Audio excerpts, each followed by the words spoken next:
성경 말씀 보시겠습니다. 에스라 2장 1절에서 2절, 68절에서 70절입니다. 페이지 수 구약 성경 712쪽입니다. 다 같이 봉독하시겠습니다.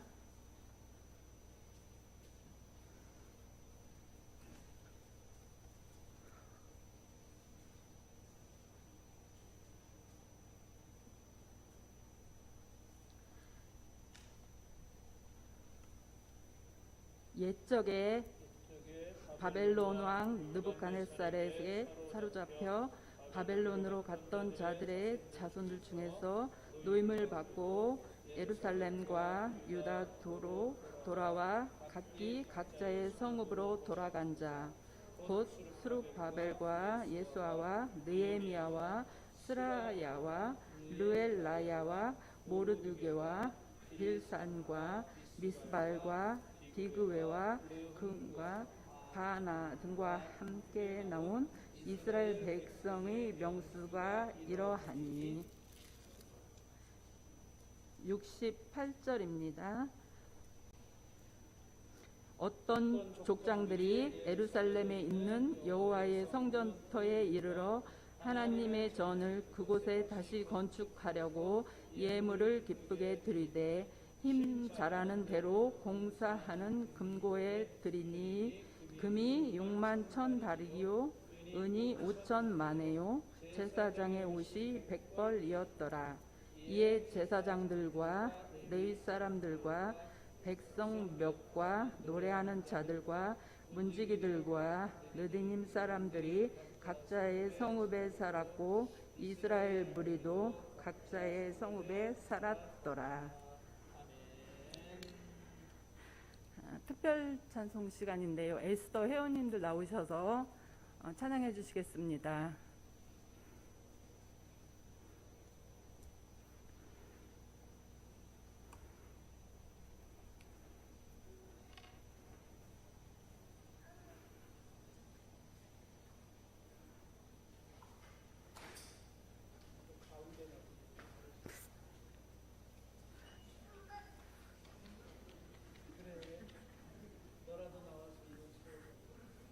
저도 가도 되나요, 목사님?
번째 힘 잘하는 대로라는 제목으로 목사님 나오셔서 말씀 전하실 때 많은 은혜 받으시기 바랍니다.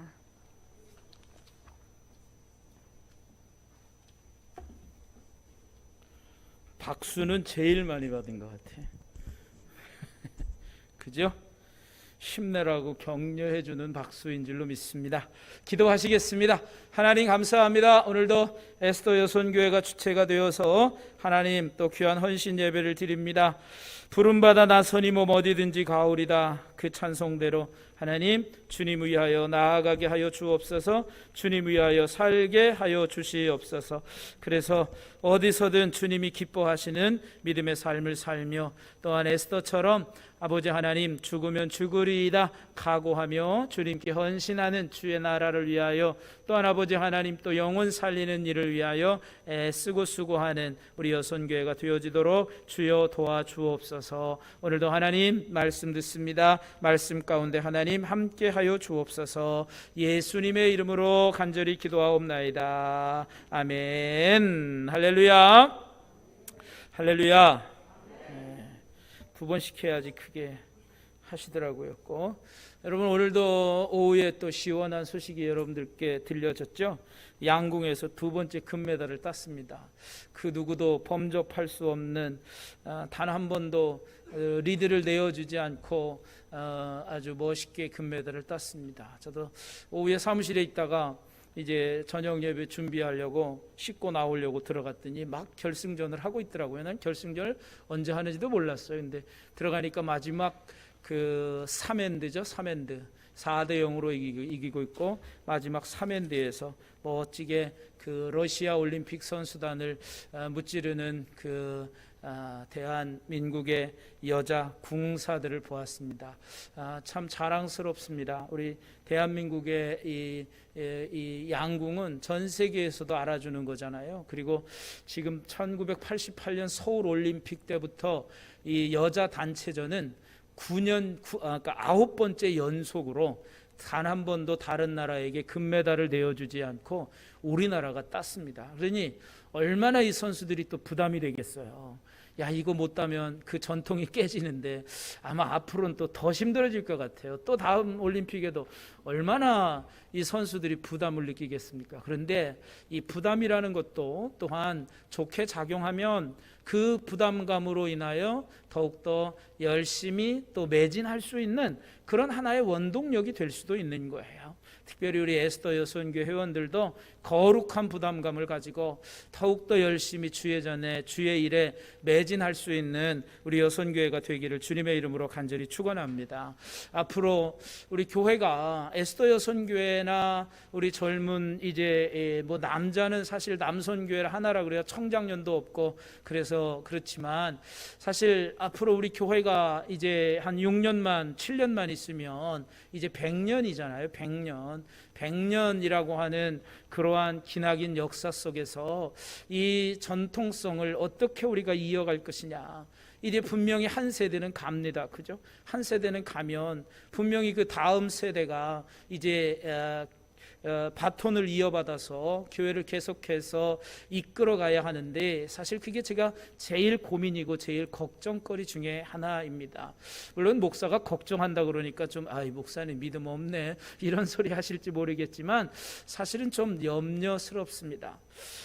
저희 교회를 방문하는 손님들이 간혹 계세요. 지난 화요일에도 우리 연회 목사님들 몇 분이 이제 우리 교회에 이제 오셨어요. 그래서 저는 뭐 안내를 안 했는데 우리 교회 역사관이 있는 걸 아시는 목사님께서 그 손님들을 친히 역사관으로 안내하셔가지고 그분이 친히 우리 교회 역사관을 다 설명해 주시는 거예요.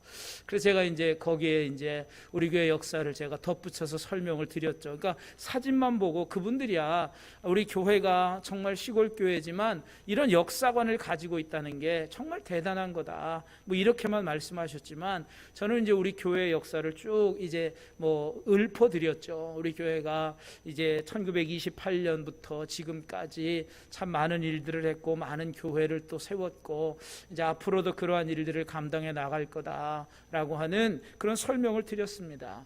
그러면서 우리 교회가 앞으로 어떻게 해야 될 건가? 참 이제 우리 선배님들은 우리 후배들을 잘 키워야 되잖아요. 나만 신앙생활 잘하고 끝나면 안 되잖아요. 나만 교회 열심히 다니다가 끝나면 여러분 이 교회 이렇게 아름답게 꾸며놓고 어떡할 거예요?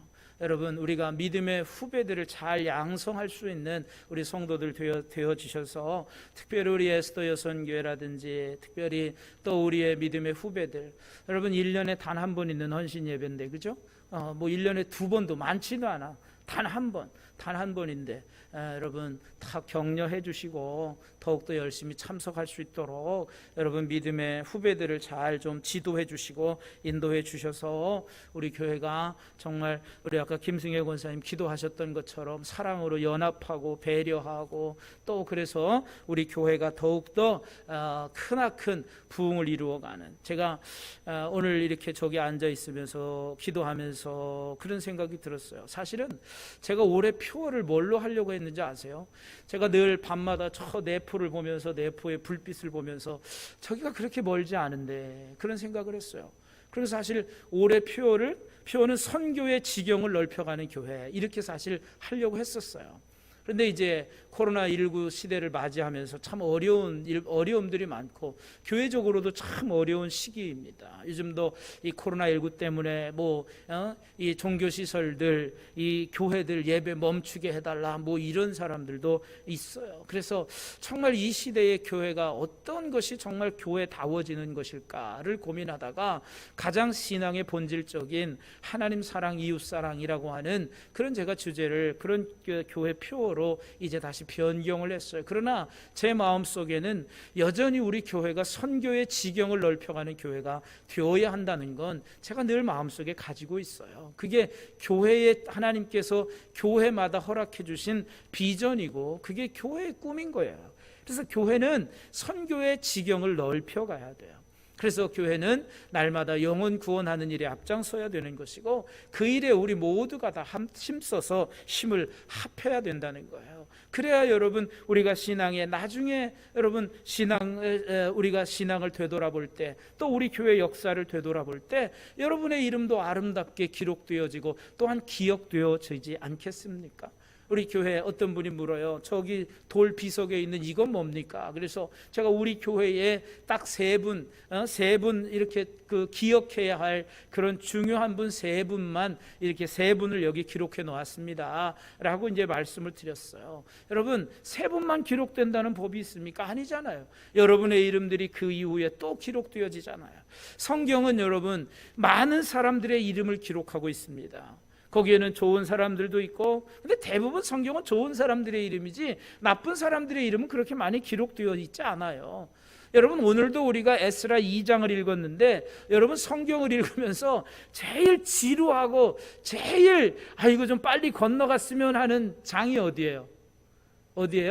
족보들의 족보들. 마태복음을 봐도 이제 아브라함부터 시작해서 어디까지 14대요. 또 다윗까지 14대, 그 이후로 14대 해가지고 이게 족보 우리 족보도 모르는데 이걸 꼭 읽어야 되나 하면서 그냥 빨리빨리 넘어가려고 하잖아요. 그런데 여러분 그렇게 이름들을 기록해 놓은 데는 다 이유가 있는 거예요. 오늘도 에스라 2장에 보면 이제 이 고레스의 칙령에 의하여 우리가 지난 시간에 봤지만 고레스의 칙령에 의하여 이제 바벨론의 포로에서 고국으로 돌아온 사람들의 명단입니다. 그 이름들이 거기 기록되어져 있어요. 얼마나 여러분 이 사람들이 명예롭습니까? 얼마나 이 사람들이 자랑스럽습니까? 여기에는 물론 다 이름이 기록되지 않지만 누구의 자손 몇 명이요 이렇게만 기록되어 있지만 그 후손들이 그 자손들이 얼마나 여러분 명예롭습니까? 그러니까 성경에 이렇게 이름을 기록해 놓고 있다는 것 자체가 참 훌륭한 것이고 좋은 거예요. 바라기는 지난번에도 제가 언제 한번 말씀드렸지만 여러분들도 신앙의 거룩한 또 이제 훌륭한 믿음의 인물들로 기념되어지고 기억되어질 수 있는 여러분들 모두가 되기를 주님의 이름으로 간절히 축원합니다. 여러분 혹시 역사관 제가 말씀드렸어요. 지난번에 우리 교회에 저 종을 수십 년간 친 황혜운 권사님, 그 유명하잖아요. 수십 년 동안 교회 종을 한 날도 빠지지 않고 교회 종을 쳤잖아요. 그래서 그 상장까지도 받은 상장도 있잖아요. 여러분 그런 모습을 보면 우리는 좀 도전받지 않나요? 여러분 우리에게 좀 도전이 되지 않습니까?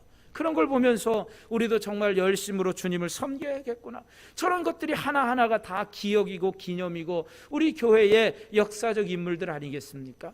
오늘 이 바벨론의 포로에 있다가 고레스의 칙령에 의하여 고국으로 돌아오는 사람들, 제1차 포로 귀환자들의 명단을 쭉 기록하고 있어요. 그래서 1절 말씀에 보면 옛적에 바벨론 왕 느부갓네살에게 사로잡혀간 이제 바벨론으로 갔던 자들의 자손들 중에서 노임을 받고 예루살렘과 유다도로 돌아와 각각 자기의 성읍으로 돌아간 자, 돌아온 사람들이에요. 여러분 바벨론의 포로로 지난 시간에 말씀드렸어요. 몇 명이 갔다고요? 약 200만 명이 포로로 끌려갔다고 그랬어요. 그런데 1차, 2차, 3차에 걸쳐서 돌아온 사람들의 수가 얼마? 9만 5천이라고 그랬어요.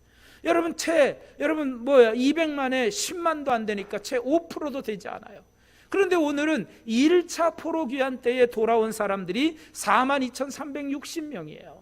얼마 안 되는 거죠. 그런데 그들이 누구와 함께 왔느냐? 2절에 보면 스룹바벨과 예수아와 느헤미야와 스라야와 르엘야와 모르드게와 발산과 미스발과 비그웨와 르음과 바하나 등과 함께 나온 이스라엘의 명수가 이러하다, 이렇게 말하고 있는데, 스룹바벨을 비롯한 스룹바벨과 예수아를 위시한 11명의 지도자들이 11명의 지도자들과 함께 많은 사람들이, 즉 42,360명의 사람들이 1차적으로 포로에서 돌아왔습니다. 스룹바벨은 그 이름의 뜻이 뭐냐면, 여러분 벌써 바벨이라고 하는 뜻이 들어가 있잖아요. 그럼 바벨론과 뭔가 관련이 있지 않겠습니까?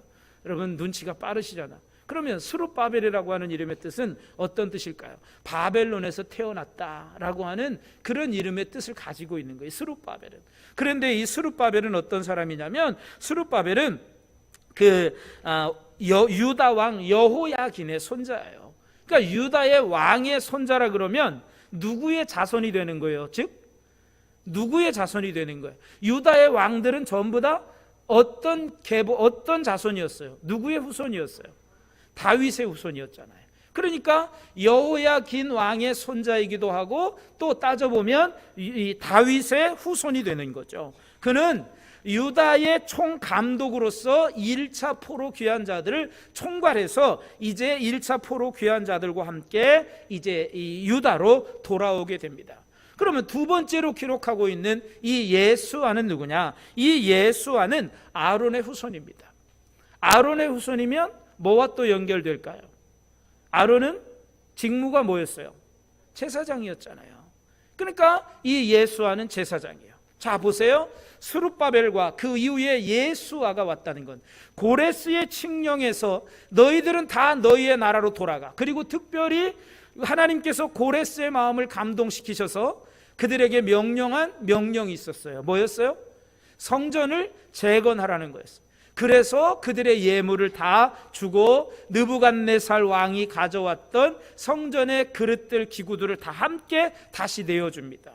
그러니까 지금 유다 백성들이 땅으로, 자신들의 고향 땅으로 돌아가는 것이 중요한 게 아니라, 하나님은 그 이외에 그들이 돌아가서 해야 할 일이 있는데, 결국 그건 뭐냐? 성전을 건축하는 거. 그건 건물을 건축한다라고 하기보다는 이 제사장을 통하여 예배의 회복을 의미하고 있는 거예요. 그래서 성전 재건과 함께 이 예배가 회복되고 하나님과의 관계 회복을 우선시 여기기 때문에 스룹바벨을 총감독으로, 그리고 예수아와 함께 나머지 지도자들과 함께 이제 돌아오게 했다라고 하는 거예요. 그러면서 이제 쭉 명단들이 쭉 이제 나오고 있습니다. 그런데 지난 시간에도 말씀드렸지만, 왜 이렇게 많은 사람들이 돌아오지 않았을까? 여러분 바벨론에서 오래 생활하다 보니까 예레미야가 뭐라고 그랬어요? 너희들은 거기서 집을 짓고 장가도 가고 거기서 살아, 이랬으니까 어느 정도 여러분 다 기반을 잡고 살고 있을 거 아니겠습니까? 그러니 갑자기 기반을 잡고 살다가 어느 날 갑자기 고레스가 자 너희들 고향으로 돌아가, 그러니까 그 모든 것을 버리고 그 모든 것을 내려놓고 고향으로 돌아간다는 게 여러분 쉬운 일일까요? 그렇게 쉬운 일이 아니라 그랬잖아요. 그러함에도 불구하고 그들은 하나님의 명령에 따라서 나온 사람들이 대단한 거예요. 그러니까 그 사람들의 이름이 여기 기록되어져 있습니다. 그래서 그 사람들의 이름을 보면 3절부터 그 사람들의 이름을 보면 전부 다 이제 그 가문별로 이제 쭉 기록이 되어져 있습니다. 가문별로 이름이 쭉 나오다가 그런데 20절 말씀에 가보면 깃발 자손이라고 하는 말이 나옵니다. 이 깃발 자손이라고 하는 말은 이 깃발이라고 하는 말은 영웅이라고 하는 그런 뜻을 가지고 있대요. 그래서 이 영웅이라고 하는 뜻으로 사람의 이름일 수도 있고 지명일 수도 있다는 거예요. 왜냐하면 이게 아마 지명으로 생각되어진다고 그래요. 그러니까 왜 그러냐면 그 인원들이 그렇게 많지 않기 때문에 그래요. 그리고 그 다음에 보면 21절에 보면 그 다음에 뭐가 나와요? 베들레헴 사람이 나옵니다. 그러면 여러분 베들레헴 지파가 있어요, 없어요? 없어요. 그러니까 베들레헴이라고 하는 것을 볼 때에 이거는 아마 지명을 뜻하는 것일 것이다. 그러니까 깃발이라고 하는 땅에 거주하던 사람들이 이제 돌아오고 베들레헴에 거주했던 사람들, 베들레헴에 거주하다가 포로로 끌려갔던 사람들이 다시 돌아와서 이제 베들레헴 사람이다, 뭐 이렇게 이제 이야기하고 있습니다. 그래서 귀환한 가문의 사람이 많지 않기 때문에 그 지역의 사람들로 묶어서 기록하고 있어요. 아무튼 이 명단에 그 이름이 기록되어져 있다는 것 자체만으로도 참 복 있는 일이라고 하는 거예요. 그런데 36절에 보면 이제 바벨론에서 유다 땅으로 귀환한 제사장들과 또 레위인의 명단이 나옵니다. 그래서 제사장들은 예수아의 집 여다야의 자손 이렇게 나와요. 그리고 이제 레위인들의 명단이 나오는데 이 레위인들의 명단은 그 직무를 따라 이야기하고 있습니다. 그래서 40절부터 보면 이 레위인들은 어떤 사람들로 오느냐? 41절 노래하는 자들이 옵니다. 문지기들이 옵니다. 그리고 이제 그런 각각 찬양하는 사람들, 제사의 업무를 돕는 사람들, 또 이제 찬양대원 찬양하는 사람들, 그 다음에 문지기들, 이런 직무를 담당했던 사람들이 다 일어나는 거예요. 자, 여러분 이들이 왜 일어났을 것 같아요?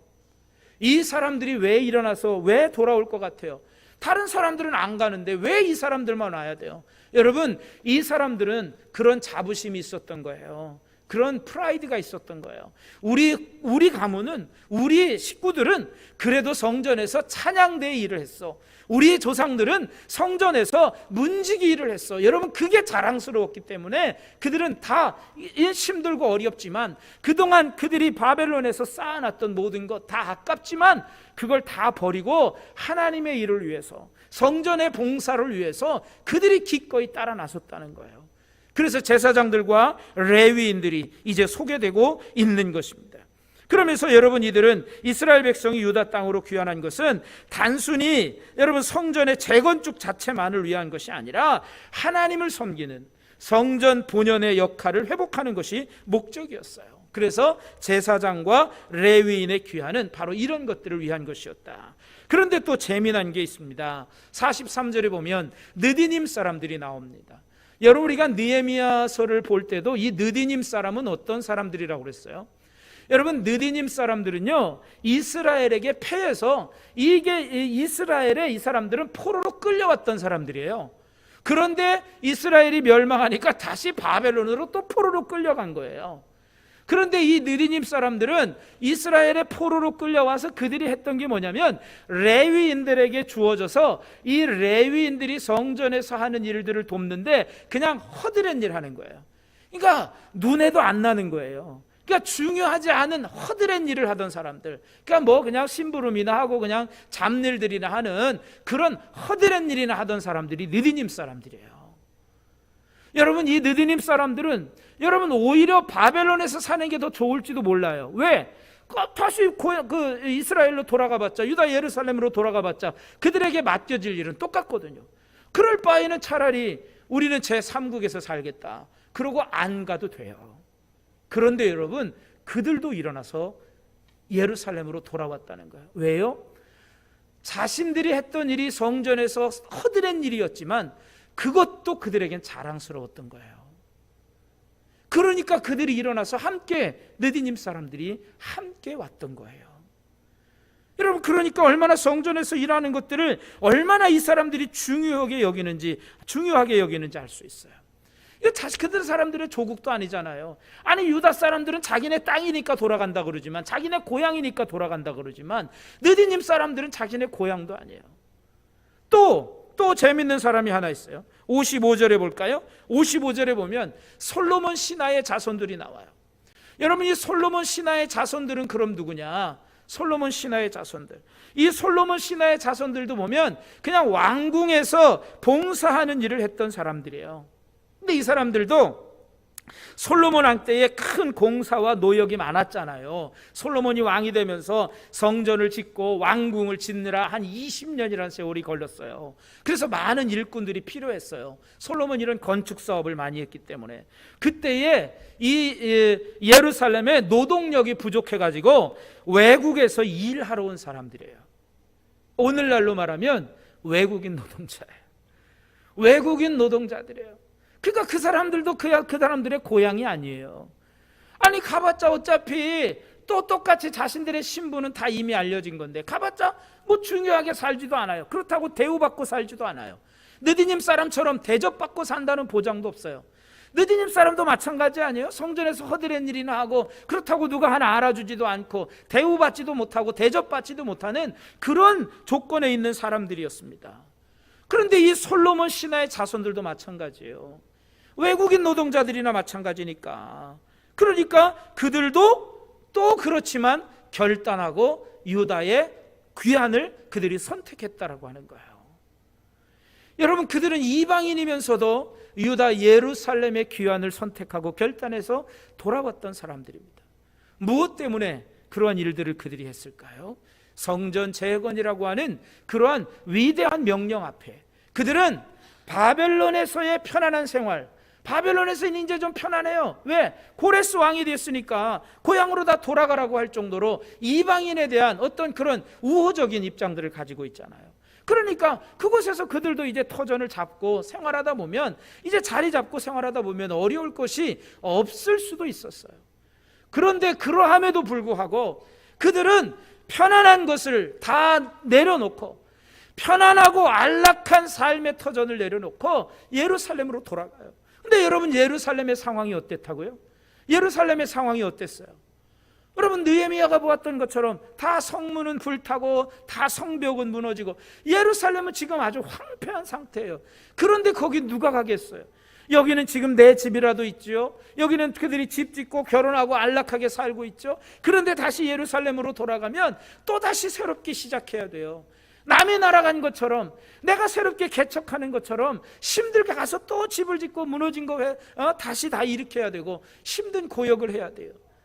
여러분, 이걸 누가 하겠습니까? 뭐 우리나라 속담에 뭐 젊어서 고생은 사서도 한다는데, 여러분, 요즘 그런 말 안 통해요. 아니, 왜 안 해도 될 고생을 사서 합니까?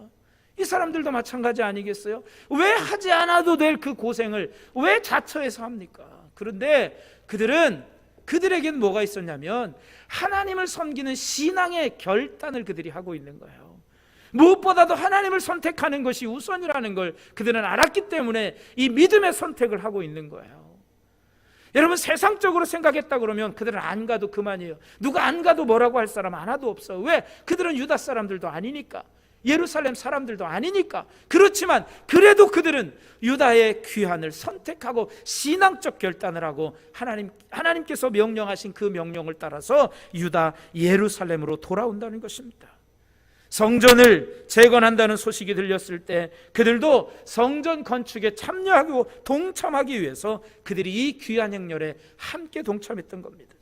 비록 이스라엘 백성은 아니지만, 이스라엘 자손은 아니지만 자신을 하나님의 백성의 일원으로 인식하고 유다 땅으로 돌아왔어요. 우리도 그래도 하나님의 전에서 예루살렘에서 우리에게 맡겨진 일들이 있었지, 그러면서 하나님의 나라로 이제 유다 땅으로 귀환했다고요. 이렇게 보면 그들은 이스라엘 사람들에게 이방인 취급을 받으면서 가장 어렵고 힘든 일을 해왔던 사람들이에요. 그러함에도 불구하고 다시 돌아오기로 결정한 신앙의 결단을 그들이 보여주고 있는 것입니다. 얼마나 놀랍습니까? 이들이 이 성전 건축에 동참하고자, 성전을 세워가는 일에 동참하고자, 이 예배를 회복해가는 이 일에 동참하고자 그들이 헌신하는 이 헌신이 얼마나 귀하고 놀랍습니까? 또 보십시오. 59절 이하에 보면 귀한 자 중에는 델멜라와 델하스라와 그룹과 아단과 인멜에서 올라온 자들도 있었는데 그들은 자신의 선조가 이스라엘에 속하였는지를 밝힐 수가 없어요. 느헤미야 때도 그랬잖아요. 자신들의 조상이 불분명한 거예요. 그러니까 뭐 이게 족보도 없고 뭐 그러다 보니까 이 사람들에게는 그들이 아무리 제사장이었고 그들이 아무리 어떤 그 직분이 있었어도 그들에게는 아무런 직무를 맡기지 않았습니다. 그만큼 그런 일들이 다 중요했기 때문에 그래요. 그러니까 61절에 보면 제사장인데 그 계보를 찾을 수 없는 제사장들의 명단도 거기 나와요. 그래서 그들은 다 직무를 정지시켜버려요. 직분을 행하지 못하게 했다. 62절에 보면 나와요. 좀 억울하긴 하겠죠. 왜냐하면 밝힐 수가 없으니까.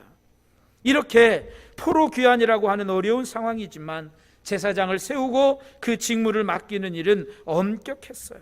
그들에게 있어서 가장 중요한 일이 무엇이었는가를 잘 말해주고 있는 그런 모습이라고도 할 수 있습니다. 유다 백성들의 귀환의 핵심은 성전을 재건하는 일이고 성전 제사를 회복하는 일이기 때문에 제사장을 세우는 일은 이렇게 엄격하고 신중하게 다루어졌다라고 하는 거예요. 그렇게 1차로 돌아온 사람들이 몇 명? 42,360명이라 이렇게 말씀하고 있습니다. 자, 그리고 그들이 돌아온 사람이 68절 이하에 보면 족장들은 성전 건축을 위하여 기쁜 마음으로 있는 힘을 다해서 예물을 드렸다 이렇게 말합니다. 그리고 69절에 심 잘하는 대로 그들은 공사하는 금고에 드리니 금이 6만 1,000다릭 6만 1,000다릭이라 그러면 금이 약 한 500kg 정도 된다 그래요. 요즘 금값 비싸죠. 500kg면 여러분 상상해 보세요. 전 금값이 얼마인지 몰라서 계산하기 어려워요. 하여튼 500kg. 그럼 얼마나 많습니까? 그리고 은이 몇 천이에요? 5천만에. 이건 은이 5천만에는 이 요즘으로 말하면 약 3톤이라 그래요. 3톤. 그러니까 어마어마한 거죠. 이런 걸 여러분 성전 재건을 위해서 족장들이 다 드렸어요. 그리고 제사장의 옷이 100벌. 이 모든 것들을 심히 잘하는 대로 드렸다라고 하는 거예요. 심 잘하는 대로라는 말은 최선을 다해서 기쁜 마음으로 자원해서 드렸다는 말입니다. 우리가 느헤미야서를 통해서 볼 때도 우리는 자원하는 마음으로 헌신하는 그런 일들이 중요하다고 했어요. 어렵고 힘든 귀환이었지만 성전을 다시 세울 생각을 하면 그들이 기쁨과 감격이 넘쳤던 거예요. 그래서 그들은 심 잘하는 대로 최선을 다해서 기쁜 마음으로 자원하는 마음으로 이 예물을 드렸다라고 하는 거예요. 여러분, 이것이 성전 재건의 공사의 그런 성전 재건 공사의 시작이 되는 겁니다. 성전은 하나님께서 그분의 이름을 두실 곳으로 이스라엘은 오직 그곳에서만 하나님께 제사할 수 있습니다. 구약 시대의 성전은 하나님을 만날 수 있는 하나님께 나아갈 수 있는 유일무이한 곳이 바로 성전이었습니다. 따라서 성전이 재건된다는 것은 하나님과의 관계가 회복되어진다는 거예요. 그러하기에 이스라엘 백성은 온 힘을 다해서 기쁨으로 성전 재건에 참여했다는 거예요. 심 잘하는 대로 최선을 다해서. 여러분, 우리가 최고를 원하는 것이 아니라 하나님은 최선을 다해서 주님을 섬기는 걸 원하고 있다는 거예요. 오늘 이 사람들이라고 왜 힘들지 않겠어요? 그러함에도 불구하고 심 잘하는 대로 성전 재건 그 일을 위해서 그들이 다 예물을 드리고 기쁨으로 헌신했다라고 하는 거예요. 성전을 재건한다는 말이 무엇입니까? 단순한 건물을 세운다는 게 아니라고 그랬잖아요. 예배가 회복되어지는 일이에요. 교회가 회복되어지는 일이에요. 여러분, 교회는 어떻게 해야 온전히 세워질까요? 여러분, 교회가 온전히 세워지기 위해서는 여러분 주님의 은혜로, 물론 1차적으로 주님의 은혜로 교회가 온전히 세워지는 거예요. 그리고 교회가 온전히 세워지려면 오직 헌신하는 자들이 있어야 교회가 온전히 세워질 수 있는 거예요. 헌신하는 자들이 없는데 어떻게 교회가 온전히 세워질 수 있겠습니까? 그러니까 이 사람들은 기꺼이 심 잘하는 대로 예루살렘과 유다로 돌아와 성전을 세우는 일에 헌신하고 있는 거예요. 느디님 사람, 솔로몬의 신하의 자손들, 여러분 이런 사람들이 뭐 아쉬워서 그들이 돌아옵니까? 그러나 그들은 하나님을 위하여 일하는 것이 기쁨이었다는 거예요. 그래서 성경은 그들의 헌신을 기록하고 있는 거예요. 괜히 그 사람들의 이름을 거기다 갖다가 뭐 종이가 남아서 이 사람들의 이름을 기록했을 것 같아요? 전혀 아니에요.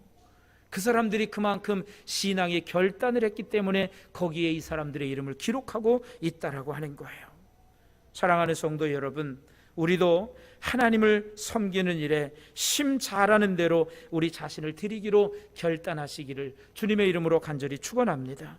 그래서 이제 날마다 우리의 몸을 거룩한 산제물로 드리는 그러한 귀한 삶을 살아가고 세상을 따르지 않고 오직 하나님 나라의 온전한 백성으로서 하나님을 위하여 헌신하는 심 잘하는 대로 최선을 다해서 기쁜 마음으로 자원하는 마음으로 헌신할 수 있는 저와 여러분이 되기를 주님의 이름으로 간절히 축원합니다. 특별히 오늘 헌신 예배를 드리는 우리 에스더 여손교 회원 여러분, 심 잘하는 대로 힘을 다해서 주님을 섬기고 주님의 몸된 교회를 위해서 헌신하는 여러분 모두가 다 되어지시기를 주님의 이름으로 간절히 축원합니다.